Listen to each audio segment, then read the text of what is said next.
सुद्धा नाही, त्याला सराईत गुन्हेगार म्हणून दाखवण्यात आलं। मी सकाळीच सांगितलं आहे। हो, मग ते त्यांचं असं म्हणणं आहे की हे टायपोग्राफिकल मिस्टेक आहे असं त्यांनी एक्सप्लेनेशन दिलं। हो, मान्य केलंय, 100% मान्य केलंय की हे मानहानीचा दावा करणार आहे। हो, पहिलं आमचं टार्गेट जे असेल त्या आरोपींना बेल देणं, बेल मिळवून देणं। कारण ह्याच्यामध्ये जी काय माहिती मिळते त्याच्यामध्ये जे 2 अनवॉन्टेड जे लोक आहेत त्या लोकांचा आमचा संबंध नव्हता। त्यांनी 5 दिवस आमच्याशी लगट करण्याचा प्रयत्न केला, वारंवार फोन केला आणि नंतरून ते उशिरा आले, दरवाजा वाजवला, इतर कुठलेही हॉटेल बंद आहे म्हणून आम्ही तुमच्याकडे आलोय असं सांगण्यात आलं आणि ते आल्यानंतरून ही रेड पडण्यात आली। जे लोक कुणाच्या संपर्कात होते त्याची काही चौकशीची मागणी नाही, ते आम्हाला कसं सांगतील? आमच्या संपर्कात हो हो सगळी मागणी केली, सर्व सखोल तपास करून सत्य बाहेर आणावी सगळी मागणी केलेली आहे। माझ्या संदर्भात जो आहे तो पोपटानी आणि जो यादव आहे याचा माझा कुठलाही संबंध नाही। हे गेली झाली पाहिजे ना, सगळी चौकशी झाली पाहिजे। त्याच्यातून जे सत्य बाहेर येईल त्याच्यासाठी आम्ही वाट पाहतोय आणि उद्याच्या रिपोर्टची सुद्धा वाट पाहतोय की उद्या काय येत आहे।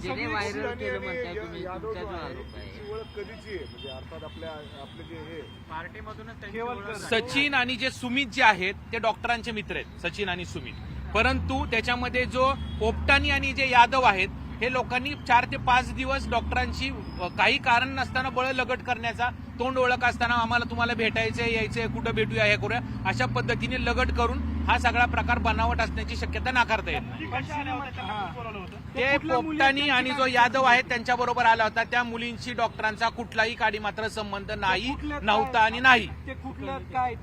नाही, ज्या मुली कुठून आल्या त्या माहितीच नाही, त्याचं आम्हाला काय माहिती असणार आहे? म्हणतायत की डॉक्टर खेवलकर आणि त्यातल्या एका मुलीचं चॅटिंग आहे, इंस्टाग्रामवर चॅटिंग करत होते। अहो, इंस्टाग्रामवर चॅटिंग झालं म्हणजे हे चॅटिंग त्यांनी दाखवावं ना की बाबा मी बोलवलं, मी ड्रग्ज घेऊन बोलवलं, हे दाखवावं ना।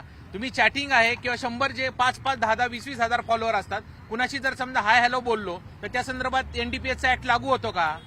हेच केवळ दाखवायचं होतं की त्याच्यामध्ये कुठल्याही प्रकारे ड्रग्जचं सेवन केलं गेलं नाही। पुन्हा पुन्हा मी सांगतोय, ड्रग्ज कुठल्याही माझ्या किंवा डॉक्टर खेवरकरांच्या ताब्यामध्ये मिळून आलेलं तुम्ही जे आरोप करताय त्या आरोपामध्ये नाही, मी असं काही कुणाची चूक बीक म्हणणार नाही, ज्याचा त्यांनी रोल ज्याने करावा। तुम्ही जे आरोप करताय त्या आरोपात जर काही तथ्य असेल तर त्या अधिकाऱ्यावर कारवाई करतो असं आयुक्तांनी सांगितले का? हे बघा, हे प्रकरण हा खूप हाईप झालेलं एकदम स्ट्रॉंग ही आहे, नाही का? मीडिया समोर हे झालेलं हे छोटं प्रकरण नाही, एखाद्याच्या पर्सनल लिबर्टीचा आणि पर्सनल आयुष्याचा प्रश्न आहे। जर एखाद्याला जर अशा प्रकारे खोट्या गंभीर अंमली पदार्थासारख्याच्या केसमध्ये जर गुंतवणूक हे केलं असेल तर ते बाहेर आल्यानंतर ते 100% ठरवतील याच्याविषयी दाद मागायची काय करायचं। पण ही एखादी स्टोरी रचून सगळं केलेलं सगळं प्रथमदर्शनी तर तसंच दिसून येते। तुम्ही साधा तो व्हिडिओ काढा, तुम्ही स्वतः पत्रकार आहात, तुम्ही बघा, दरवाजा वाजल्यानंतर पोलीस आल्यानंतर ती महिला स्वतः पर्समधनं काढून ड्रग्ज देते, ह्याचा अर्थ काय होतो? ओके,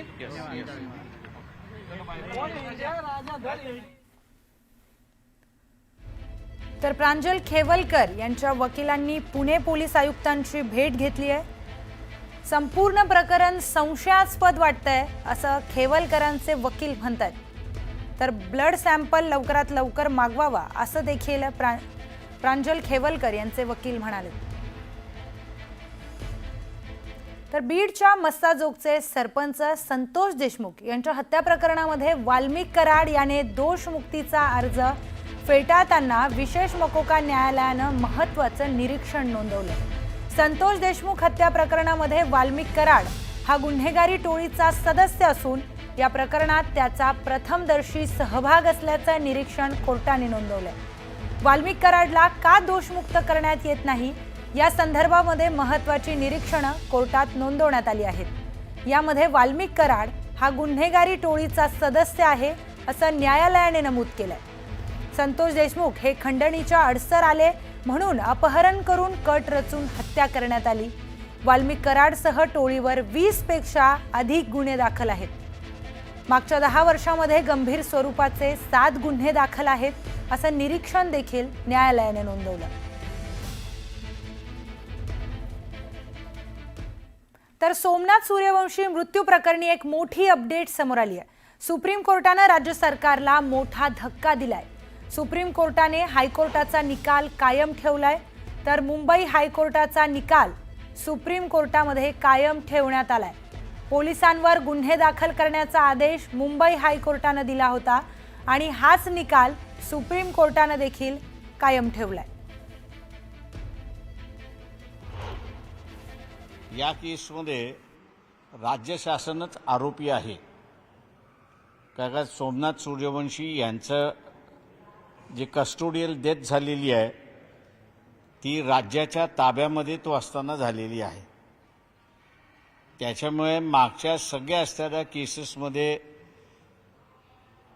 जो एक प्रयत्न शासनाचा नेहमीचा होतो की हात झटकून घेण्याचा असणारा भाग जो असतो तो त्यांनी यामध्ये सुद्धा करण्याचा असणारा प्रयत्न केला.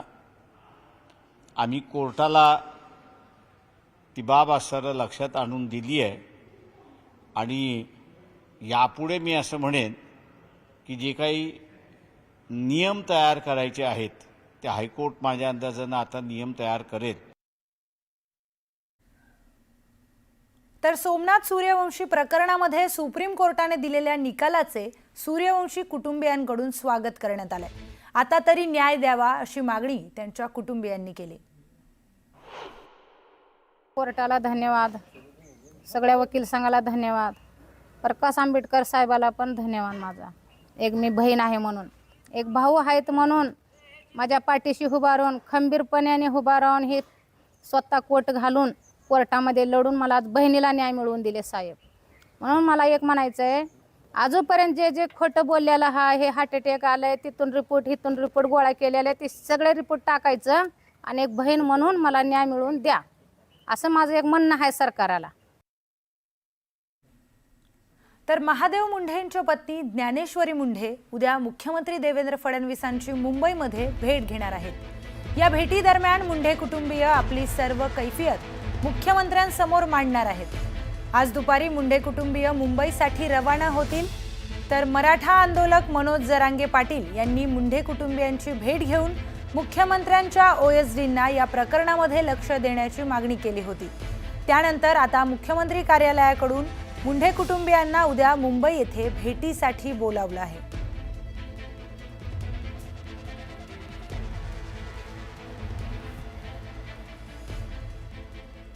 बीडमधील महादेव मुंडे हत्या प्रकरणाला जवळपास 2 वर्ष पूर्ण होत आली. असं असलं तरी आरोपी अद्यापही मोकाट फिरतायत. महादेव मुंडेंच्या पत्नी ज्ञानेश्वरी मुंढेंनी न्याय मिळवण्यासाठी विषही घेतलं, मात्र अद्याप कुठलीही कारवाई करण्यात आली नाही. त्यामुळेच त्या आज मुख्यमंत्री देवेंद्र फडणवीसांची भेट घेणार आहेत.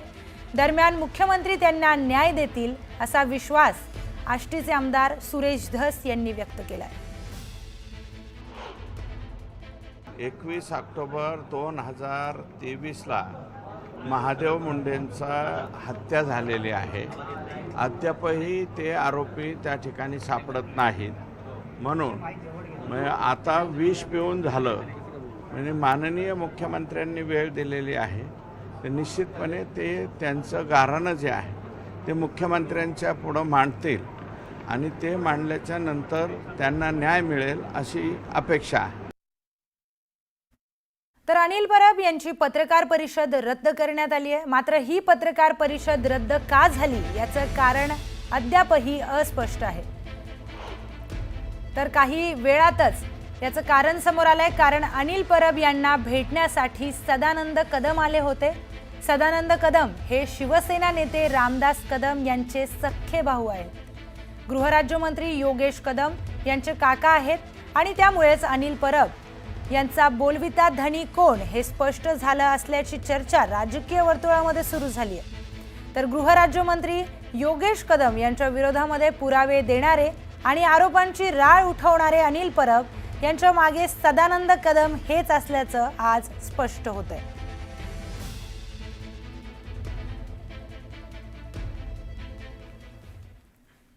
तर एक ब्रेकिंग न्यूज समोर येते. शिवसेना पक्ष आणि चिन्ह प्रकरणाची सुनावणी पुढे ढकलण्यात आली आहे. आता सप्टेंबर ते ऑक्टोबर अंतिम निर्णय या संदर्भात होईल. तर यापूर्वी 20 ऑगस्ट रोजी सुनावणी होणार होती. मात्र 19 ऑगस्ट पासून संविधान पीठ बसणार असल्यामुळे हा बदल करण्यात आलाय. या दरम्यान तामिळनाडूशी संबंधित विधेयकांबाबत सुनावणी होणार असून सर्व राज्यांना नोटिफिकेशनही देण्यात आले आहेत. सुप्रीम कोर्टातील न्यायमूर्ती सूर्यकांतही त्या खंडपीठाचा भाग असणार असल्यामुळे शिवसेना प्रकरणाची सुनावणी पुढे ढकलण्यात आली आहे. संपूर्ण प्रकरणाची नवीन तारीख काही दिवसांमध्ये अधिकृतरित्या जाहीर होईल आणि त्यामुळे पक्ष आणि चिन्हाच्या मुद्द्यावर 20 ऑगस्टला कोणताही निर्णय होणार नाहीये.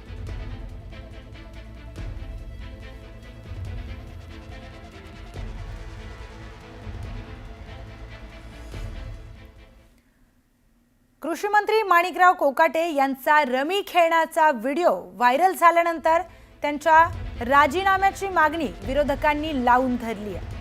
रोहित पवारांनी मात्र आता पुन्हा एक ट्विट करून कोकाटे 18 ते 22 मिनिटं पत्ते खेळत होते असा आरोप केलाय. विधिमंडळाच्या चौकशी अहवालातून ही माहिती समोर आली आहे. तर रोहित पवारांनी ट्विट करत हा आरोप केलाय.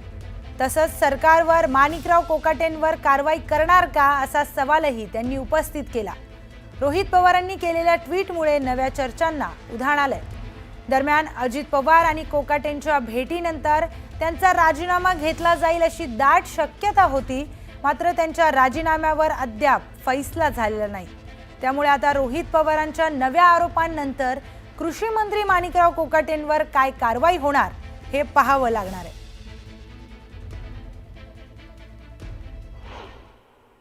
मंत्रिमंडळातले जे अपराधी आहेत, माणिक कोकाटे असतील, शिरसाट असतील, संजय राठोड असतील, बरं अन्य कोणी असतील, ज्यांची जागा बाहेर असायला पाहिजे ते तुरुंगात आहेत, ज्यांची जागा तुरुंगात असायला पाहिजे ते मंत्रिमंडळात आहेत. त्याचं कारण महाराष्ट्रात जो फडणवीस ऍक्ट लागू आहे,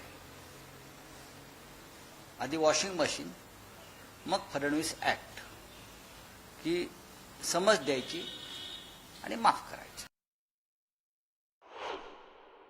माणिकराव कोकाटे 20 ते 22 मिनिटं रमी खेळत होते सभागृहामध्ये बसून, असा अहवाल आल्याचा दावा केला जातोय. विधिमंडळाची चौकशीचा अहवाल आहे, म्हणजे नुसतं काही सेकंड नाही, मात्र 22 मिनिटं जे ते पत्ते खेळत. अशा अहवालांना फडणवीस किती किंमत देतात किंवा विधानसभेचे अध्यक्ष किती किंमत देतात, हा प्रश्न तुम्ही त्यांना विचारायला हवा. माणिकराव कोकाटेंना राजीनामा द्यावाच लागेल, कारण आता याची चौकशी झाली माझ्या माहितीप्रमाणे, आणि या चौकशीत माणिकराव कोकाटे चांगले अर्धा तास सभागृहात रमी खेळत होत्याचं स्पष्ट झालेलं आहे. आणि जो व्यक्ती विधिमंडळात रमी खेळतो त्याच्या संवेदनशीलतेचं मला असं वाटतं काय त्याला शब्द वापरता येणार नाही अशा पद्धतीनं असंवेदनशीलता त्यांची आहे. जर त्यांना माफ केलं तर मला असं वाटतं